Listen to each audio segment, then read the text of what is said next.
Good evening and welcome. Tonight, Vice President Harris speaking to NBC News at a campaign stop in Michigan this afternoon, responding to new NBC News polling that shows Donald Trump with a double-digit lead among male voters. Her campaign making adjustments aimed at narrowing that gap, while at the same time, former President Trump is opening up about what he thinks is hurting him with women voters. Also tonight, Vice President Harris keeping up the drumbeat over Mr. Trump's fitness to hold office and his stamina after what she says were some notable absences on the trail.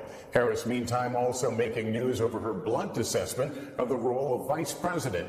18 days to go, and Michigan is where both candidates are, and it's where we start with Peter Alexander. We spoke to Vice President Harris moments after her Grand Rapids rally here in Battleground, Michigan,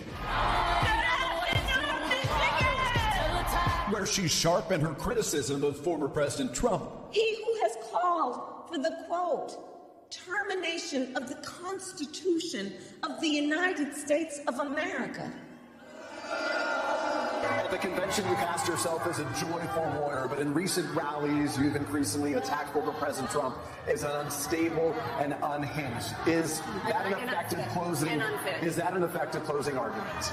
I think that one is not to the exclusion of the other. I have a great deal of optimism, as do the people who are here, about the future of our country. That is not in conflict with also being clear-eyed about the danger that Donald Trump poses based on the language that he has used and his admiration for dictators, his inability to really focus on the needs of the American people, in particular working people. These things are not in conflict. They all exist at the same time. The critics who say the joy is gone, you respond.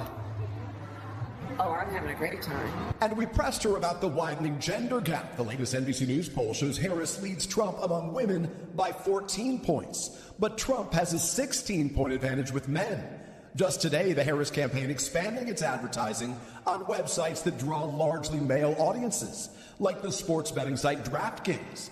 The vice president downplaying the divide. Why do you think there is a disconnect for you with men right now? Well, let me tell you, you can look at this audience and you can see that there are people of every background and gender who are showing up by the thousands.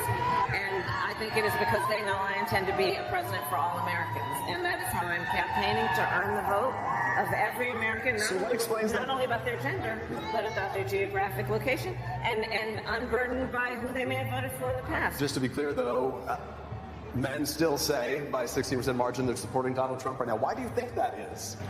It's not the experience that I'm having, to be honest with you. Harris has been reluctant to distance herself from President Biden, today casting it as a matter of loyalty. President Biden said this week that every president has to cut their own path.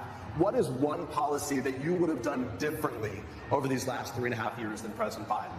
I mean, to be very candid with you, even including Mike Pence, vice presidents are not critical of their presidents.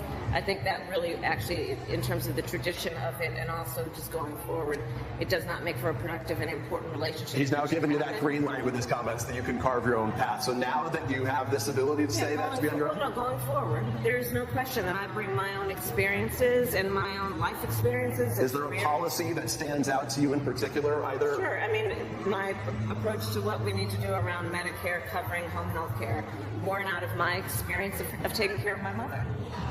My priority on housing, one, because I know what it means, affordable housing, the ability to buy a home, but also I know that for so many young people who I speak with around our country, the American dream is just really out of reach. So my policy about $25,000 down payment assistance to help them get their foot in the door. The work that I have been doing and will bring to the presidency around emphasizing small businesses as being part of the real backbone of America's economy. And Peter, NBC News has also requested to speak with former President Trump as well. Lester, that's right. The Trump campaign agreed to an interview last Monday focused on the economy. The campaign canceled it, saying it would reschedule, but so far has not. Lester? All right, Peter, thank you. And former President Trump was also in Michigan today, highlighting the state's critical role in this election. Garrett Haight now in the new lines of attack with just 18 days to go. Tonight, the all-out battle for critical Michigan, drawing both candidates to the Great Lakes state. Vice President Harris questioning former President Trump's fitness for the job.